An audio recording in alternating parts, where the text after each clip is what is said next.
সমস্যাকে কখনো সমস্যা মনে করা যাবে না, তার কারণ সমস্যা কোনো সমস্যাই নয়। আর যদি সমস্যা না থাকে তাহলে সেটাই সবচেয়ে বড় সমস্যা। কিন্তু এখন সমস্যা আছে, অতএব কোনো সমস্যা নেই। তার কারণ হলো সমস্যার মাধ্যমে সমস্যাকে সমস্যার মধ্যে ফেলে দিতে হবে।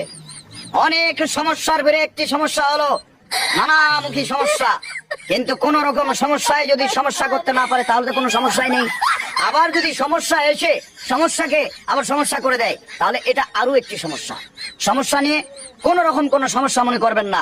সকল সমস্যায় কোন সমস্যাই নয়, আবার কোন সমস্যাই নয়, এটি সবচেয়ে বড় সমস্যা। সবকিছুর মূলে সমস্যা থেকেই সমস্যা, সমস্যার ভিড়েই সমস্যা।